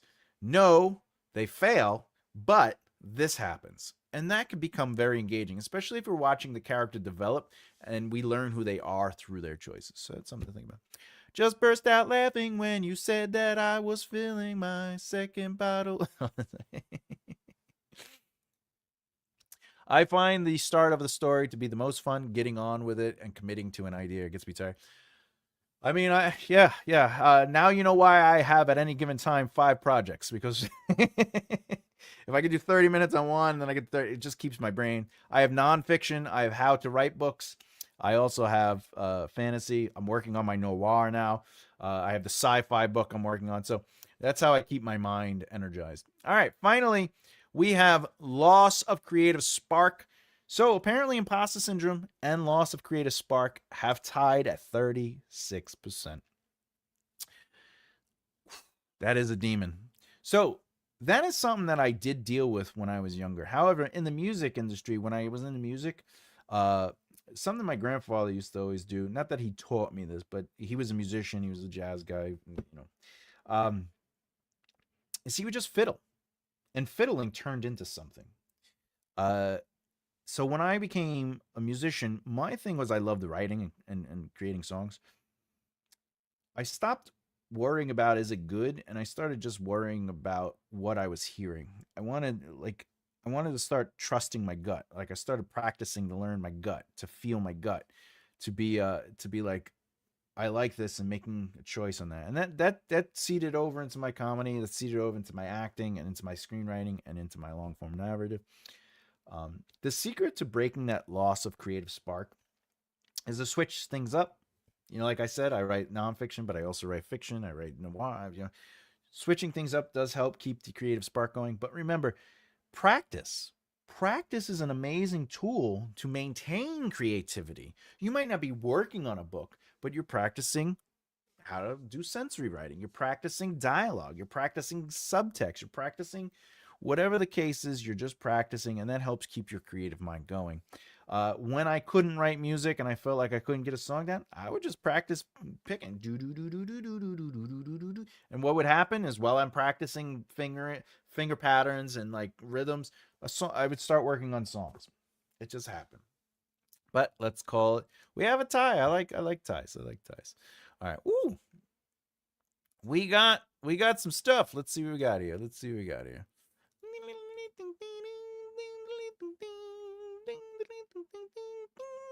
Oh, Roe, Thomas, if that is accurate, is it because of those daily word goals that helped you get to that capacity of output? No, I do not actually have a word count goal. I have I have the 60-minute time block, and then I have two of those, so I'll do 2 hours. Whatever I write, I write. I don't know if you were watching last week's writing row on Sunday, but I just wrote the first draft and I got almost 900 words out. And then the first 2 weeks I was doing the first draft live, I got maybe 800 words in two sessions. And the difference is, one is I was worried about the details. That third time where I just flew through the words is because I was just writing. I was just letting it come out of me. So can I write a lot of words? Yeah, but I just focus on my time block. Whatever I end up doing in that time block is what I end up doing. But I think what's allowing that kind of capacity, like I was telling Emma the other day, that I have the 5 self-help books done. You know, like these, whatchamacallit, all 5 of these books are done. This one's published, but they're not necessarily all formatted. But the reason I was able to get all 5 done is because I just wrote all 5. And then once I finished them, I was like, all right, now I could start publishing them. So I do a lot of backlogging. And then that allows me to do other stuff, you know, it allows me to keep writing or trying new things. And I think that helps my output, is that I just put a lot of time in my backlog. And then, you know what I'm saying? And it's not like I'm writing. The only book that I wrote really quick just recently was this book, the 27 Plot Point. I just became impassioned with that, and it just came out of me, and I just flew through that and wrote that, and I was just really happy that I was writing that book, and I just wanted to get it done. But usually I have lots of stuff in the works, or I'm editing it, or I'm formatting it, but that's how the capacity works. Just write the damn thing. Just right. It helps. And Thomas is always so supportive when I've written 5 words and he's edited 4 chapters. That's right. Emma and I, we are what do you call them? Accountability partners. So she'll be like, "What did you do today?" And she's like, "How did you do?" That's like a full week for me. And I go, "Oh, I did 30 minutes on each." You know, but it's just that little bit. But I'm sorry.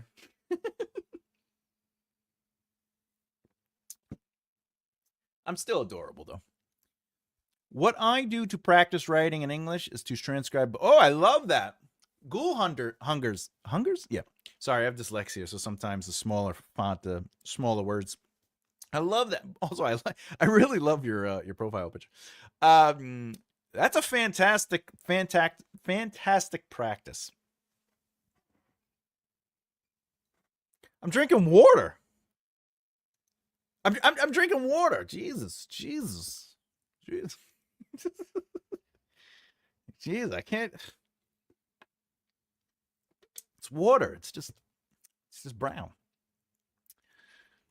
Excellent prep talk, Mallows. No, we were buried by snow that day, and we had a dig ourselves out. It was a lot of snow. A lot of snow.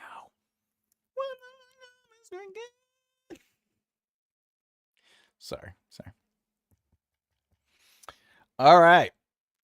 I don't know why it's taking so long for everything to pop up. Look, I could show comments on the stage. That's cute.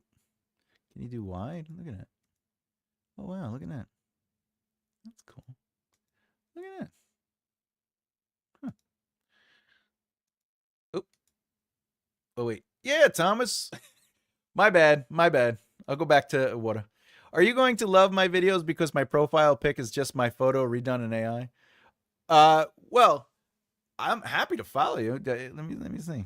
Do you got a page? You got a whole page? Let's see. You got 8 subscribers. I'm subscribed. There's no videos, but I subscribed. You got a subscriber. FFS.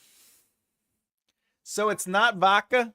I only have one kidney, so I can't drink alcohol. But I will say, I have also never drank in my entire life. However,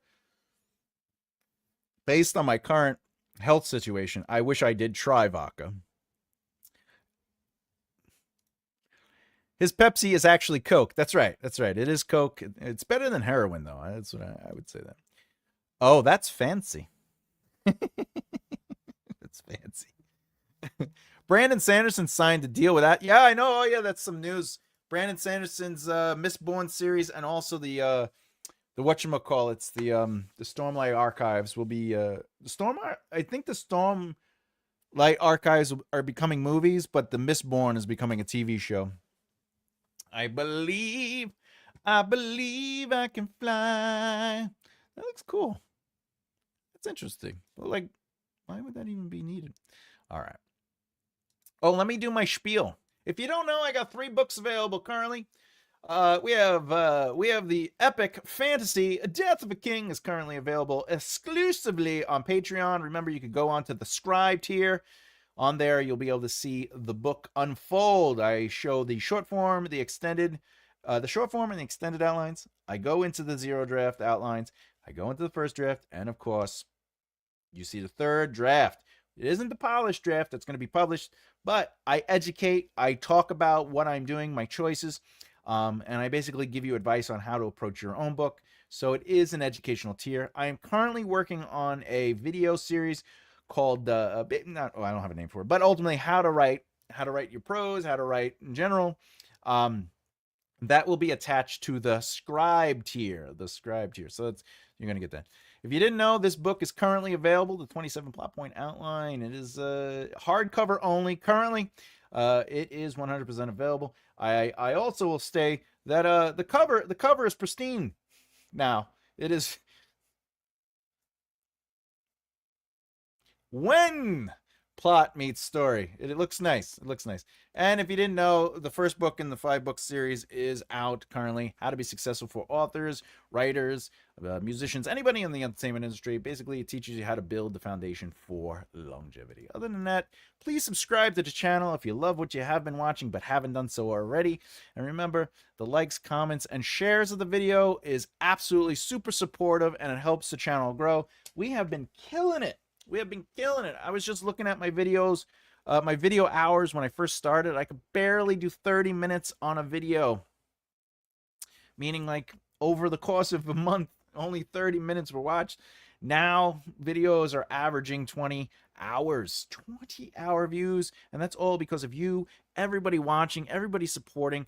You know, I could do this all day, but it's all for naught if I don't have an audience and people that are supporting and that I'm building relationships with. I honestly, the people that I know and I talk to, everybody knows I'm very approachable. I do what I can to be very interactive. You know, you can reach out, message me, email me. I try to be as supportive as I can with my time. But this channel would not be here if it was not for you all and supporting this channel. So I'm very grateful for that. Thank you so much. What we got? Boom!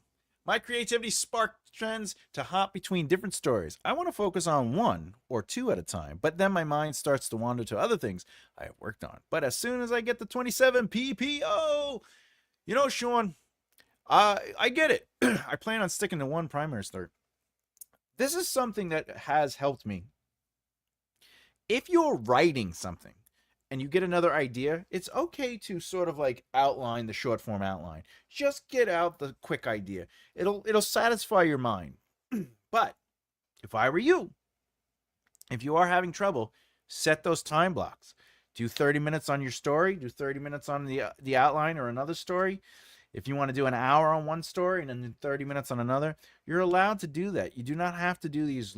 That's the thing, like, sometimes when writers get trapped in this, like, I'm just going to do a 7-hour day, and then they're like, I need a break for another 3 days. And I think that's what helped me be consistent. Not that everyone should have to write every single day. I don't believe that.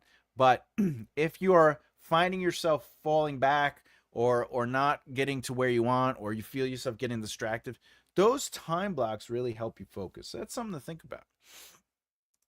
The Stormlight Archive is my least favorite of his work. Well, it is a chunk of reading. I think if it was smaller, maybe people like what is it, 6 books right now or 5 books? Well, I think there's because there's like novellas. But I think if they just made it a whole bunch of smaller books, I think people would be like, hey, I liked Way of Kings. I did like Way of Kings. This is the thing. I'm not a fan of Brandon Sanderson's prose style, like the way he writes. But I love his world building. I like his characters. I don't really get too excited with what is it called? The Brandon Lance or the Sander Lance or whatever it's called, where like everything just falls. But some of his characters are so good, so well written. And I think, that's my point. Sometimes your author voice isn't going to be liked or not, but that doesn't mean the story you're telling is not going to be interesting. So, because I could read Sanderson. I listened to his books and everything. But it doesn't necessarily mean that I would write like him. I had channel about book, but I failed. So now I am preparing to make the writing channel. Kind of hard once you failed, but maybe tomorrow I will put one. If you're trying to do a channel, what helped me get started and what helped me grow is create at least 4 to 5 different video topics that are all in the same niche. You're saying how to, writing channel, right? But once you have those topics, do at least 3 videos per topic. That'll give you 15 videos, which will give you at least, and then film all of them before releasing anything. And then you can then schedule those videos out, and it'll give you over 3 months of material, which allows you to continue to be ahead of the game. And I'm telling you right now, that changed because I have several failed YouTube channels. This one is growing and blowing up. And the difference is literally I was doing a video every week with the other channels and trying to keep up, and it was a lot of work. Whereas this, I am way ahead. I'm a year ahead. My schedule is completely recorded. Even though I'm asking people to send me like requests for new videos, I'm randomly recording those and publishing them whenever. But I have my whole year out, and that changed the game for the channel. And that's what I would recommend. And by the way, good luck. Good luck. Absolutely good luck. 27 Plot Point book was supposed to be here today. Now it's saying Monday. I'll talk to upper management. Those bastards. I sub to, looking forward to your videos. I love it. I love it. I love the support for everybody. Fantastic. Em, you're amazing. I just want to. You're amazing, Emma. Loser. I've got mine already. That's right. She does. She does.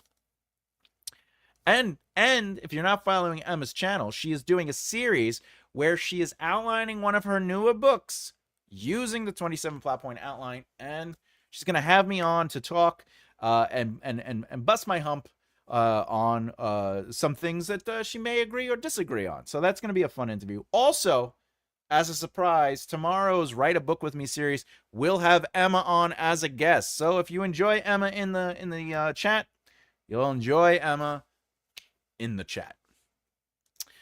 At least you are not giving up, Ghoul Hunger. Kutos, yes, absolutely, of course.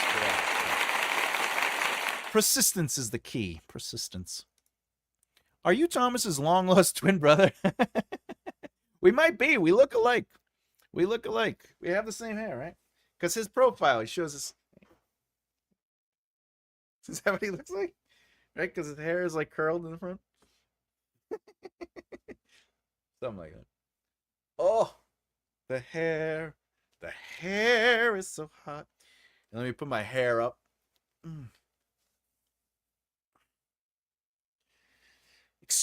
Exclude. I'm not trying to do the flex. Excuse the flex. Just you know.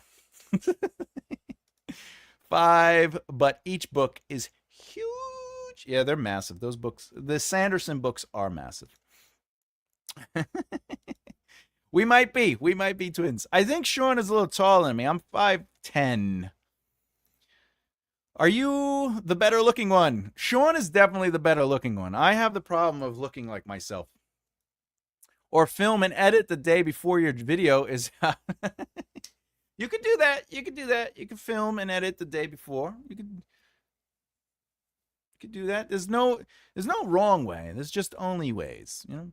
My son is on his 5th channel. He's a trier. How's his channel going? And let us know what it is, and we'll follow it. We'll support that channel. You know that. It helped me to write 2 stories simultaneously. So when I felt worn out on one, great. I do the same when reading. That's fantastic, bro. Yeah, the same thing. Yeah, when I was a more prolific reader, when I didn't have to read everybody's work, like people always like, why don't you read a lot? I'm like, because that's all I do is I read. I'm either reading my stuff or I'm reading other people's stuff. And I'm like, you know, so, but I used to read like 3 or 4 books at a time, you know, and there'd be different styles of books. It'd be like a self-help book, an investing book, or like a fantasy book or whatever. So I get that. But bro, that's, yeah, you know. He's the brains, I'm the beauty. Agreed. Thanks, Ro. Good tip. Just need the beast. What is it? What is the beast song? Beauty and the Beasts. Something. What is the song? It goes, there's something sweet and something and almost kind. But he was mean and he was coarse and unrefined. And now he's dear and so unsure. I wonder why I didn't see it there before. She glanced this way, I thought I saw. And when we touched, she didn't shudder at my paw. I love that song. It's one of my favorite songs. All right. Where are we? Ooh. I'm not busting your hump on the video, honey. Not that kind of channel. I see what you did there. But you can. All right. Persistence and discipline are the cornerstone in art. Agreed. Agreed, Malos. You are so flexing on me? I am not. I'm trying to look at your. Where is it? I can't do it. I don't. Can I though? Can I? No. My arm is so tiny though now. Look how tiny it is. For anyone who doesn't know, I used to be like a workout guy, like 5 days a week, and I used to be much bigger. And now it all went away because I slowed down, as they would say. Have to try to attend tomorrow. Didn't know Emma was doing an online series either. Yeah. Emma will be here to hang and chill. The thing is, though, that what gets most engagement is videos about this that are happening right now. Oh, things. Yeah. Like if I started doing videos about all the news about Brandon Sanderson is releasing the Cosmos, that'll probably get some views. Also, I noticed negativity gets views. Like if people are like, these are 5 things why your first chapter sucks balls, and it like gets like 6,000 views in a day. Meanwhile, I'm sitting here going, you know, here's a way to do some research and analyzation on your own writing to improve the flow of your prose. And people were like, I don't got time for that. I want to just tell me the 5 things that make my chapter better. And then that's the thing with the list. The lists are just like the reason people are not enjoying your first chapter is because it needs to be engaging. You got to add engagement to your first chapter. Number 2, the second reason people are not enjoying your first chapter is because you have a lot of characters and you should have less characters. The third, like they're not, that's all, but they're not doing, they're not going into shite. Sorry, folks, I set him off with his singing. It happens. It happens. Now, people don't really enjoy the singing, so I try to keep it down. Blimey. Anyone else feeling warm? Maybe. I can't flex. I got spaghetti arms. That's funny. Spaghetti arms. Now I'm visualizing that. Wait, didn't you work in a factory or something? Or am I misremembering that? I got spaghetti arms. Oh, by the way, if anyone doesn't know, the stock market is basically flopping today, and it's very upsetting. All right, what do we got? I think that's it. We did a lot. We did a lot today, right? We did a lot today. Did I add that book in there? I'm gonna have to add that. I'm gonna have to add that book today. All right, what do we got? Oh, I'm missing some stuff. Rose says, it's not popping up on StreamYard, so I apologize.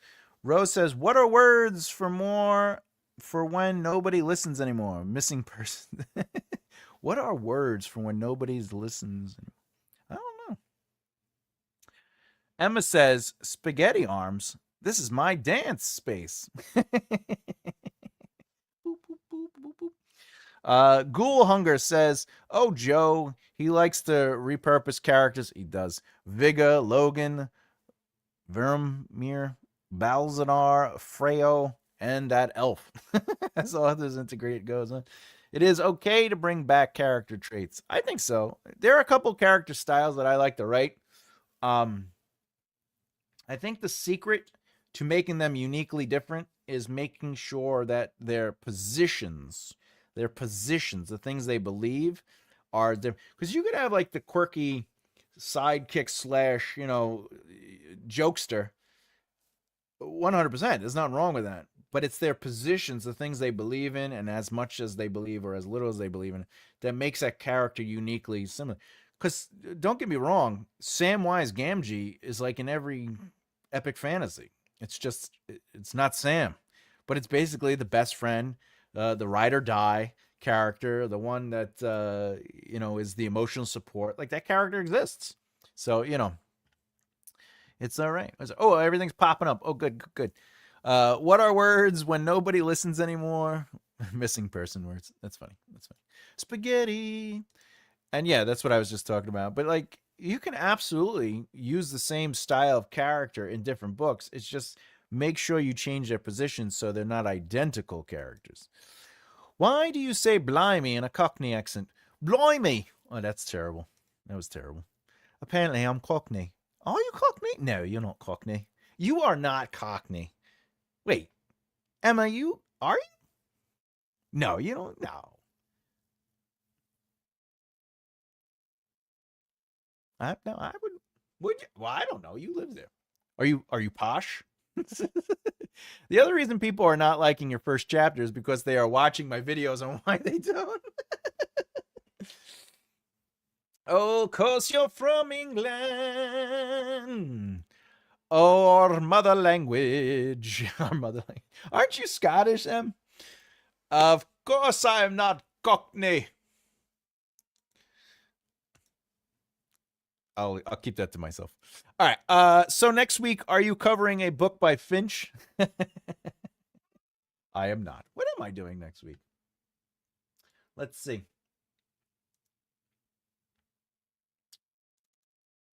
As per the schedule, next week. Wow. Can't believe this month is gone. We're in February tomorrow.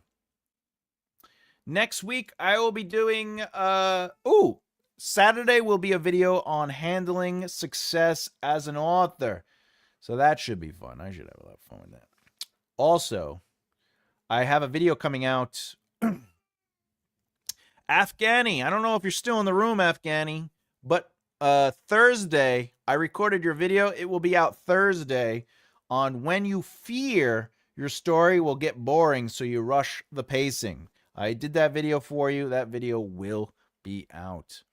All right, other than that. Do I sound like Elizabeth Doolittle? Eliza Doolittle. You do not. You do not. You sound British. What, Sue? Afghani. All right, there you go, sir. Yeah, you got it. You got it. I'm doing the video. The video is done. It will be out and up on Thursday, so that should be fun. I had a lot of fun recording that one for you, sir. And that just goes to show, let me just say it out there. If anyone on the videos or listening to this after the live, if you want me to do a video on something that in regards to writing or the industry of writing, just put it in the comments below, and I will happily make the video and randomly post it. You will not have to wait a year to get it. I'm just randomly making videos for people. But also, if there are older videos and you want me to elaborate on stuff, whatever, you just let me know, and I'll make it happen. Say one thing for Joe. Say he does a great prose and realistic characters, but he is weak on plot. His books feel like sitcom episodes vaguely connected to, so I was talking to someone about, they were saying that my zero drafts feel like Joe's final drafts, because like my zero drafts feel more like this is happening and this is happening and this is, so I think that's kind of what you're talking about, where like it's just a lot happening. And it's just straightforward. So you're saying the plot is weak because it's not moving so much through the characters, even though you're saying the characters are realistic. I think the characters are pretty. I think it's like grimdark, right? Heroes is grimdark. But the thing about Joe, I think for me, it's just too dense. His prose are too dense for me personally. But I do like reading him, but I go in going this. But also, like if I read Dragonlance books, I'm not going in for literature. You know what I'm saying? Like I'm going in and like I'm reading like, oh God, what a choice, right? But at the same time, I'm loving it. I'm loving what I'm reading. I'm having fun. Raceland is doing Raceland stuff. There's magic. Flint is being Flint. Tasselhoff is being Tasselhoff. It's all good to me. It's all fun as long as you have fun. What? Arigato, Mr. Gaz. Oh, you are welcome. Don't forget, Thomas has got stuff for you to buy. That's right. You could just go to makearightleftheere.com. makearightleftheere.com. What did Tu think of the Hawaii suggestion? She loved it. She thought it was the best. She was like, "Let's do it. Let's go to the beaches." Wow, we've been on for 2 hours. I can't even believe it. Love you, SB. Hate to leave you, but I gotta go. I'll talk to you, SB. Hasta luego, Wiedersehen. Sounds like Joe is my kind of writer. It gets right to the point, and after seeing an example, I think I might check it out. Yeah, I mean, Heroes is a book. It is thick, though. I mean, he doesn't write small prose, you know what I'm saying? There's a lot going on. This is the first book in the series, though, I believe. If I remember correctly. Yeah, this is the first book in the series. I wish they would say book 1. Heroes. See you in a couple of hours. Awesome. SB, talk to you soon. Bye, SB. Is that the large print version? It is not. Is it though? Is it? I don't know. Does that look large to you? Nah, that looks like 11. That looks 11. Maybe 10.5. The reason I like reading PDFs though is because I can I can see better if I expand it. Enjoy your lunch, Thomas. Row, row, row. Take your time and have a great day. Have you read Warhammer books? What do you think about over descriptive writing? Tech babble and prolonged fights, too much time. Well, the tech babble, that's where I'm like, I don't like exposition or asides. I like anything that if I'm gonna get, I like exposition and asides that move through the characters, like where we're learning through character movement and behavior. I'm not necessarily a fan. Have a nice day, Rose. See you later. Shite. That's a lot of time. Yeah, it's a lot of words in his book.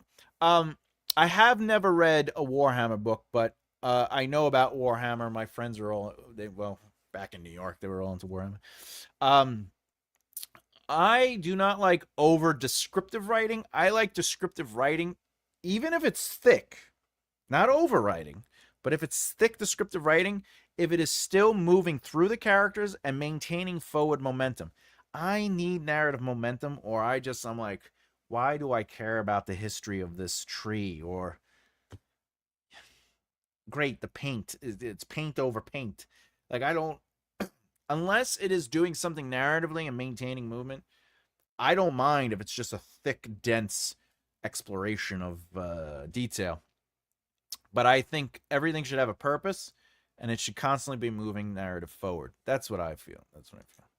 Poisonally. Too much style over substance. Well, yeah, I agree that. Yeah, substance is always. I didn't see the last one. Substance is more important than style. I mean, we should be caring about things. 4,000K book was Ultramariner. Ultramariner. What? Marine? Ultramarine book. It had a lot of techno babble, but it had momentum. Yeah, again, if there's techno babble, but it's just moving, I'm in. I have no problem with flow. You know what I say? Oh, look at the time. All right, everybody. I just want to say thanks again for being here, staying for the 2 hours. By the way, just for the record, I tried to do an hour, but because you're all so amazing and you're all so interactive, I just love hanging out with you after the lesson. Just chilling like the villains. Is that what people say? I'm gonna stop saying it.